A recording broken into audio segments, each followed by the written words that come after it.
Do you have habit of taking medicine every now and then? Do you know that every medicine has 7 side effects? Some of them have got more than 7, means 100 side effects.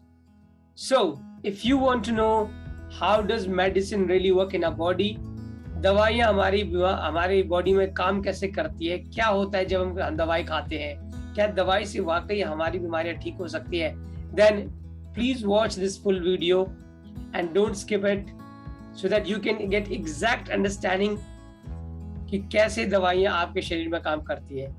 Hey, welcome everyone. This is Rakesh Baluni and I welcome you in this video.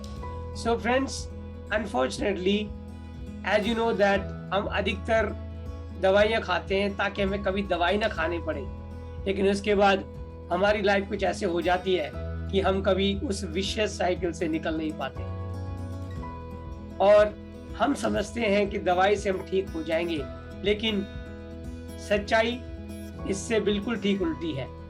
दोस्तों, क्या आपने वाकई किसी को देखा है कि दवाई खा के बिल्कुल ठीक हो गया हो? नहीं. दवाइयाँ हमारी लाइफ में, हमारी बॉडी में एक सपोर्ट सिस्टम के रूप में काम करती है कि वो हमें कोई भी बीमारी को सप्रेस करती है, दबा देती है, लेकिन वो हमें क्योर नहीं देती.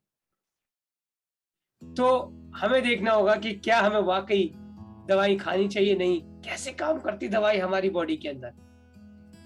दोस्तों, आप देखेंगे बचपन से हमने एक बात सुनी है, टीवी एड पे हमने एक बात सुनी है और आज हमारे माइंड में इतनी ज्यादा प्रोग्रामिंग हो चुकी है दवाइयों के लिए कि शायद हम उसके बिना रह नहीं पाते. पर आप किसी से भी पूछ लेते हो, बच्चे को कुछ दवाइयों का नाम याद रहेगा. अगर कोई भी पूछो कि कौन सी दवाई हमें खानी चाहिए फीवर के लिए, ये बुखार के लिए, तो शायद कोई भी बता देगा कि पैरासिटामोल हमें लेनी चाहिए या क्रोसिन लेनी चाहिए. अगर मैं आपको फ्लैशबैक ले जाऊं बचपन में, अगर आप एक समय 90s के टाइम पे देखें तो एक बहुत सारी हम ऐड देखा करते थे और उस टाइम पे ऐड में आता था अलग अलग ऐड. आज भी वो ऐड हमें याद है. यानी कि अगर मैं आपको कहूं कि सिर्फ एक सेराडोल, आप क्या बोलेंगे? सर्दी से आराम. आपको जुकाम है, खांसी है, फिर क्या लो ना, विक्स एक्शन 5 ले लो ना.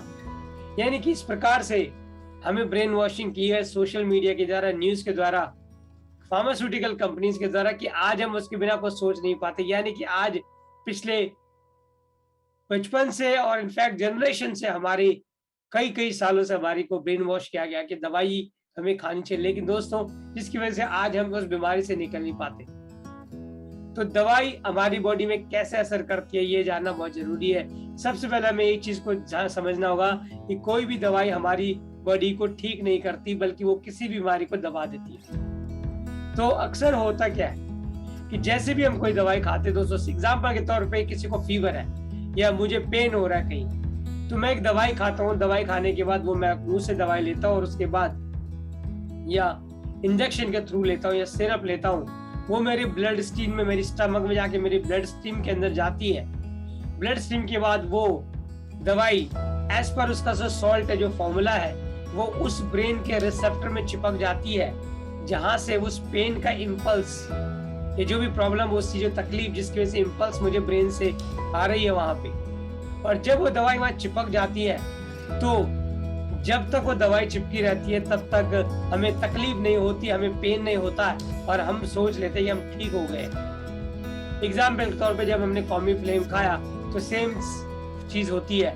या कोई भी हमने दवाई ली जो हमें पेन किलर है या ऐसी कोई भी ऐसी दवाई लेते हैं, तो कहीं ना कहीं वो कुछ समय तक उसको दबा देती है. जो ब्रेन से इम्पल्स आ रहे थे उनको बंद कर देती है और उसके बाद उसका धीरे धीरे असर खत्म होता जाता है और फिर हमें एक और खानी पड़ती है, क्योंकि दवाई, डॉक्टर क्या कहता है कि एक सुबह एक शाम, दिन में 3, क्योंकि हर एक की सेल्फ लाइफ होती है. और उसके बाद हम दूसरी दवाई खाते हैं और उसके बाद दवाई खाते खाते दोस्तों एक समय ऐसा आता है कि वो दवाई वहां पे असर करनी बंद कर देती है, क्योंकि हमारे जो ब्रेन में जो रिसेप्टर है वो डैमेज होना शुरू हो जाता है. जब वो डैमेज हो जाता है तो उतनी सारी छोटी दवाई का उस पर कोई असर नहीं होने वाला.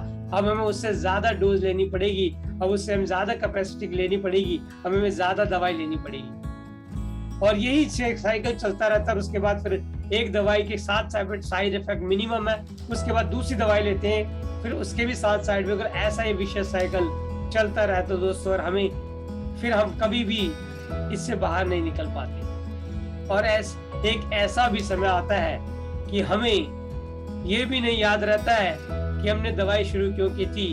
हमें केवल ये याद रहता है कि कब हमें नीली दवाइयाँ खानी है, जब पीली खानी है और कब काली खानी है। यानी कि when we have to take we only remember the colors of the medicine. We don't even remember why did we go to see a doctor the first time, and then we got a lot of diseases and we become very much habitual. And you come up saying that you take a lot of medicine, you don't even count, आपको याद भी नहीं रहता। दोस्तों जब भी ये पूरा प्रोसेस होता है तो क्या होता है कि हमारी बॉडी के अंदर जो दवाई होती है वो अपना एक सब्सटेंस छोड़ देती है। सब्सटेंस यानी कि उसका जो भी रेजिडुअल है दवाई का, वो सब्सटेंस छोड़ देती है, जो हमारी आर्टरीज, हमारी वेन्स को क्लॉग कर देती है, यानी कि उसको रोक देती है।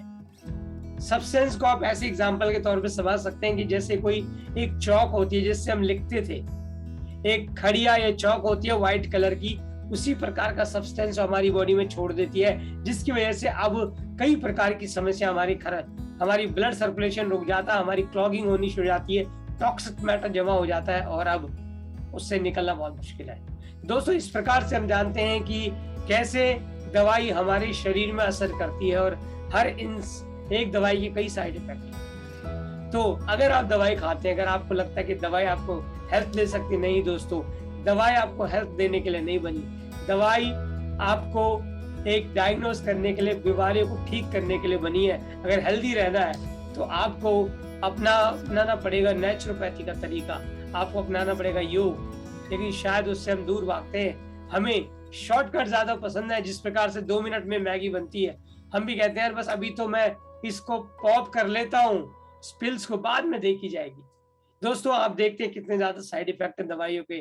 तो इसका मतलब ये नहीं कि कोई डॉक्टर खराब है, डॉक्टर बहुत अच्छे हैं, वो तो निजी जान से मेहनत करें, लेकिन जो हॉस्पिटल भी अच्छे, लेकिन जो फार्मास्यूटिकल कंपनीज है वो चाहती हैं आपको बीमार रखना, वो चाहती हैं आप इनसे बाहर ना निकल सको। दोस्तों आज अगर आप 30 साल पहले से आज को कंपेयर करें तो आज सबसे ज्यादा हॉस्पिटल्स है, बेस्ट मेडिसिन है, बेस्ट टेक्नोलॉजी है, फिर भी आज लोग ज्यादा मर रहे हैं, आज लोगों को ज्यादा हार्ट अटैक हो रहा है। तो दोस्तों इस प्रकार से आप खुद देख सकते हैं कि क्या सिचुएशन है।